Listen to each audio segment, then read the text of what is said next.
Welcome to another episode of the Futurum Tech Podcast. I'm your host, Keith Kirkpatrick, Research Director, Enterprise Applications with the Futurum Group.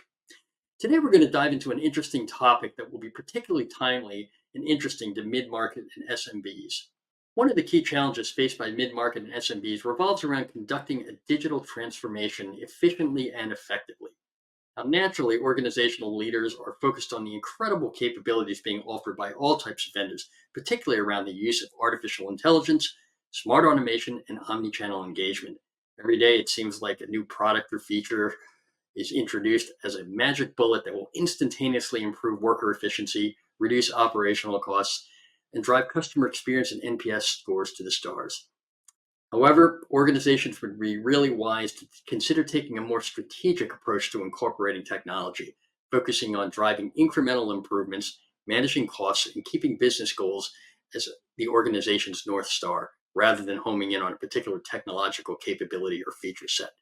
So to help me dive into this topic, I'm joined today by Gina Whitty, Product Management, CCaaS and AI at GoTo, a SaaS and cloud-based remote work platform for collaboration and IT management, including contact centers. Gina is a veteran product manager with many years of experience in the CX space, having worked at startups through enterprise companies. Gina, thanks for joining me today. Thank you so much for having me.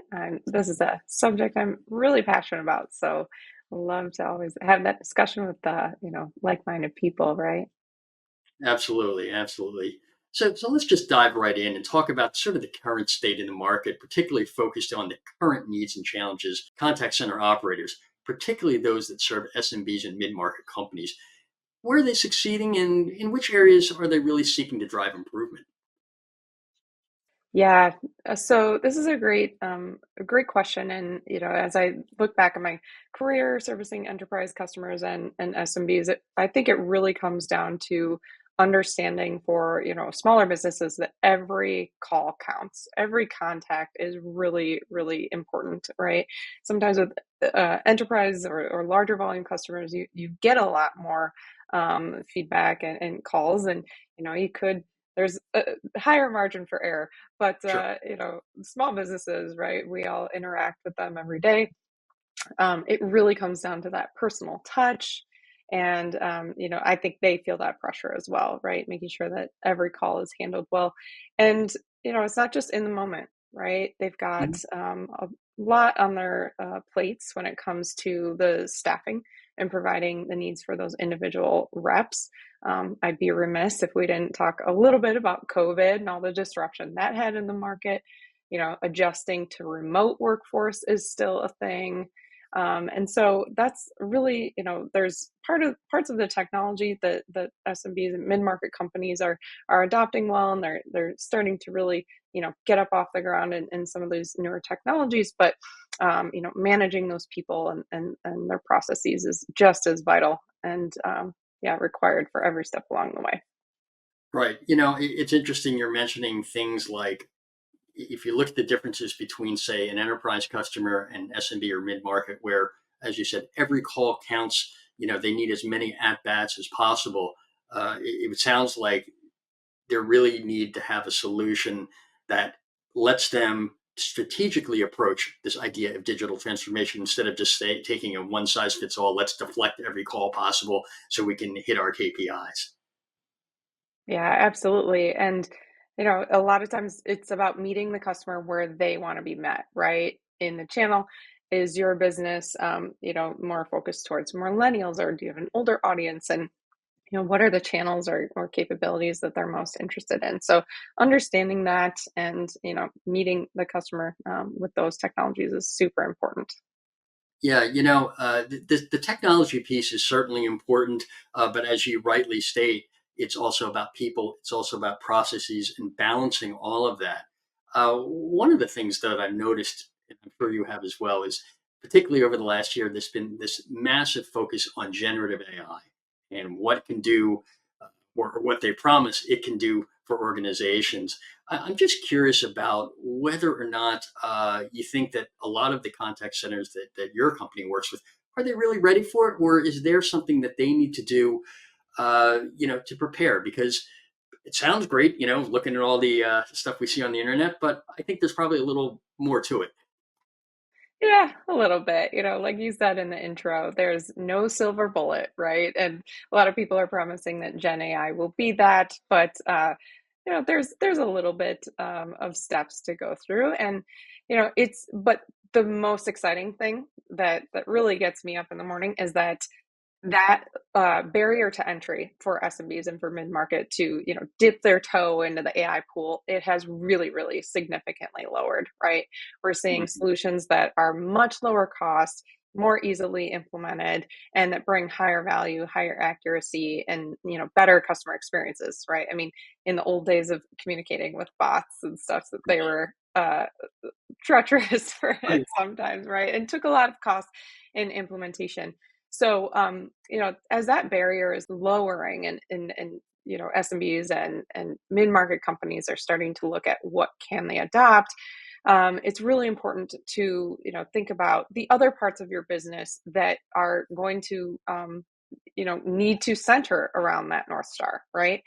Are your people already focused around digital interactions, and are they off just pure phone experiences, right? Because a lot of the agents or bots that you can employ for that automation and those call deflections, right? I mean, those can be digital chats, they can be the calls. So just understanding again those channels where your customers need to be met, I think is super important. And then getting the once the people and your agents and everyone are centered around those experiences, then you understand how various processes may need to mature in your organization as well, right? Are you looking at quality management across all channels and making sure that your evaluations and such rise to the need of those very new technologies and people responsibilities. Jeannie, you mentioned something really interesting there. I want to go back to talking about looking at your organization's the level of technological maturity. I think we were talking before about, I believe you guys have some sort of a blueprint for growth and maturity within organizations. Can you talk a little more about that, and why is that important, and what can organizations gain by taking a view of their actual level of technological expertise and maturity? Yeah, definitely. So, I mean, at the heart of all of it, I think it has to do with the golden um, KPI that customers want to get to in their contact centers, right? Which is reducing cost and reducing those handle times. So, as the kind of the beginning stages, right, you really establish your phone system, or what that communication with your customers looks like, when you're establishing your customer experience program.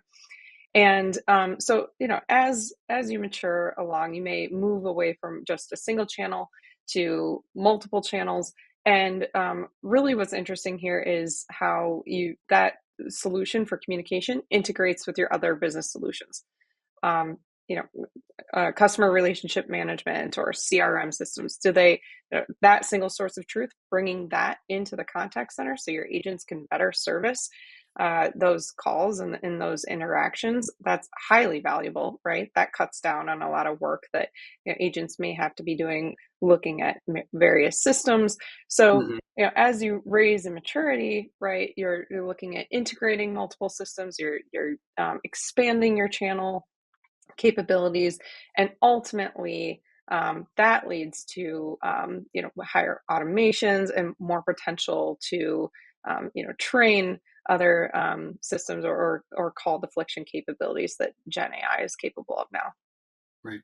But it seems like, though, to do this in the proper way, it isn't about going from like 0 to 100 in one step.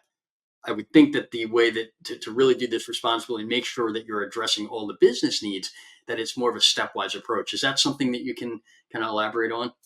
Yeah, exactly. I love that point there. So, everybody wants the shiny new tech, right? And Gen AI is the buzzword and everything, and everybody thinks of, oh, call deflection and all that. Yeah, I want reduced costs. But if you're going from a phone system, and you're trying to look at adopting a virtual agent, you really want to look at, have I centered around a digital experience, not just for my customers, but for my workforce, right? A lot of the solutions that are that offer those kind of call deflection capabilities.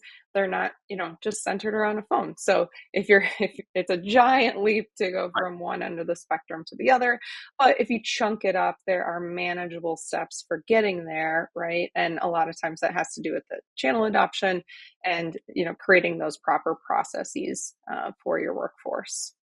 Right. So if you're taking a look at sort of a typical organization that had been using hard phones or whatever, how should they start in terms of focusing, in terms of a technological priority? Is there one particular area they should focus in, or a channel? How should they think about it? Yeah. So, I think first of all, make sure you understand your customer experience. Hmm. Right. Really lead with empathy. Put yourself in the shoes of your customer and try to understand now how difficult is it for them to talk to Right. you and either Yeah. reach a live person or get a question answered that could just be answered maybe via an email or information on your website, right? So we're finding more and more evidence, and I'm sure Futurum Group has a lot to back this up, but that people want to interact increasingly through digital channels, right? So getting that content available and updated is a big part of those processes and training, your workforce to make sure that information is updated all the time. And then, yeah, the obviously the tech piece follows that, right? So if your customers are communicating with you via email, do they want to chat? Do you want to put, a digital chat solution on the website so that your agents can then handle multiple interactions at a time, multiple conversations in a chat, whereas Mhm. in a phone system, they can only have a one-to-one conversation, right? So that alone gets a huge advantage in the efficiency of your workforce. Right. I would assume, though, that also when we're talking about integrating things like new channels where there is the possibility of having workers handle more interactions simultaneously, there's a training component to that as well. Absolutely. Yeah. So, and that's all, with your quality management or even just the way that you scale your business. You could have agents that are focused around digital channels. You could have agents that are focused around phones, or, you could think more omni-channel and making sure that your workforce is training against all of them. I mean, it's and again, this is something that we're still seeing the effects of COVID with, and remote workforce. But yeah, having those methods for onboarding and training your agents is super important. Um, Doing things like measuring the customer satisfaction with those agents too is integral, right? So after those phone conversations or after that digital chat conversation, are you asking, the customer satisfaction? Are you asking for NPS scores that measure the growth of your business, right? And that alone will help assess, what kind of steps to do next or how to potentially train or coach your agents. Mm, right. One thing we haven't touched on here on the technological side is, right now there are any number of different providers out there saying that we can provide, a chat solution, or we can provide a, voice transcription solution, or this, that, and the other. What are the challenges, particularly for your market, looking at SMBs, looking at mid-market companies for using point solutions versus looking at sort of an all-in-one platform? Because to me, I think there are different needs and different capabilities based on the type of customer you are. Yeah, that's another really great point. So, um, you know, of course, leading with empathy, right? The first thing to consider is what does that customer experience look like across these various solutions, right? Mm. You may be able to get something that works pretty well, or at least is seamless from the customer experience standpoint, but Mhm. then after those interactions happen, how easy is it for you to measure the success or gain that reporting and those insights to be able to understand those interactions across channels? Mm. How do you understand easily that your workforce is being efficient in their day, and how many interactions are they handling? Is that easy to see across channel, or do you have to go into every single point solution to dig for that information? Right. I would also imagine that depending on the type of customer you are, there may be just some basic technical challenges with trying to integrate, a variety of different point solutions, because you just don't have, a 20-person IT staff who is available to handle a large implementation of different solutions. Absolutely. Yeah. You may look at the price tag of certain point solutions, right? Think, oh, that's really appealing. But I urge, yeah, our SMB customers in mid-market, right? Think about the overhead and maintenance, the reliability obviously is number one, right?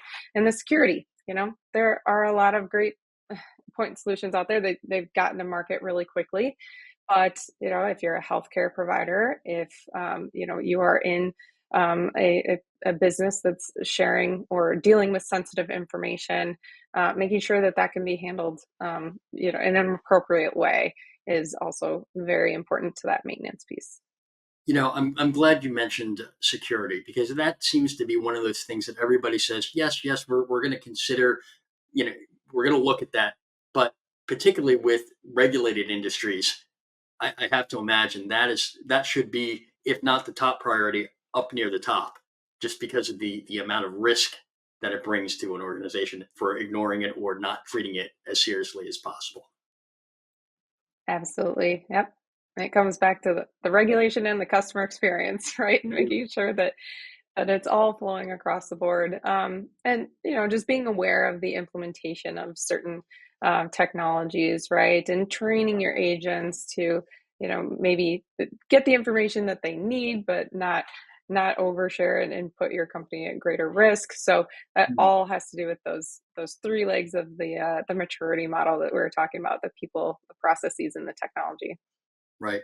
And I guess the other thing that's also particularly important for, if we think of the world today, you have the Amazons of the world that do sort of mass personalization, but you don't expect that personal touch with Amazon. You expect to deal with a bot, or just it's all automated because they have so many transactions.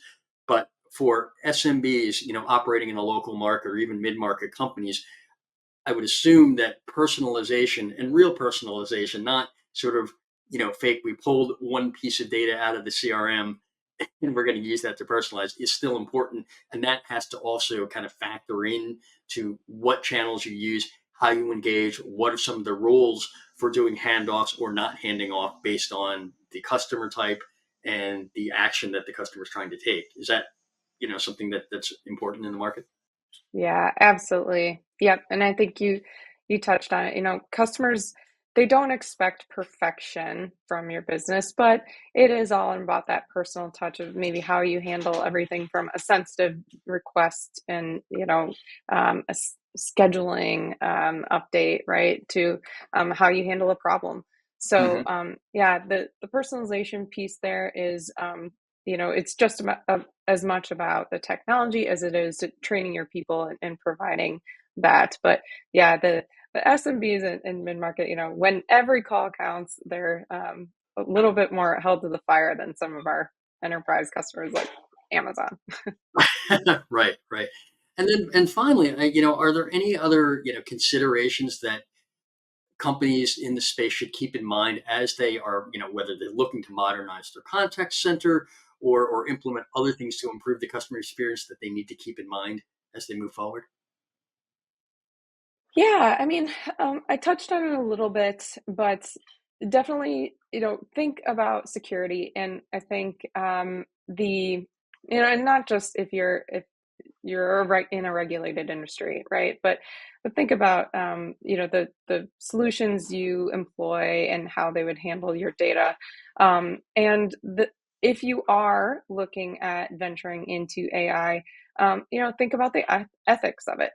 I think that's scaring a lot of people into adopting AI, but it shouldn't. I mean, it's a little bit of research and a little bit of time spent up front, but making sure that you're contracting with reliable vendors who take ethics and security seriously as well are Mhm. very transparent. So ask those questions, early on in sales cycles, right?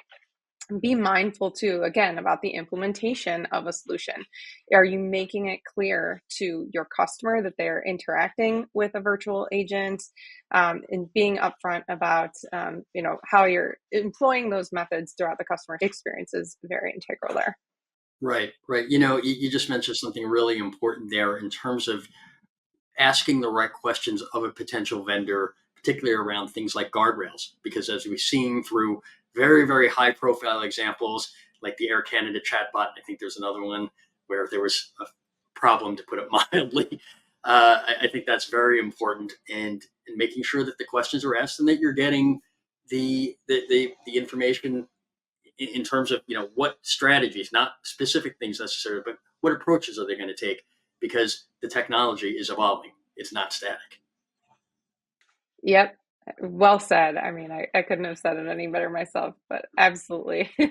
We don't need to, yeah, I have more examples out there in the market, but as the solutions evolve, there will be additional guardrails put in place. And like I said, vendors who are taking AI seriously are also taking, security and ethics seriously as well. Right. All right. Well, Gina, thank you very much. We have reached the end of our time, but your insights have been very valuable and helpful. So thank you very much. Yes, this was a lovely conversation. Always enjoy speaking with you, and we will definitely talk soon. Thank Sounds you. great. Well, if anyone wants to learn more, please go to GoTo's site to learn more about the company and how it is helping SMBs and mid-market companies evolve and undertake digital transformation initiatives. Thanks everyone for joining us. Hit that subscribe button and be sure to check out all of our episodes of the Futurum Tech podcast and our interview series with insightful leaders from across the tech industry. Thanks, and we'll see you all again very soon.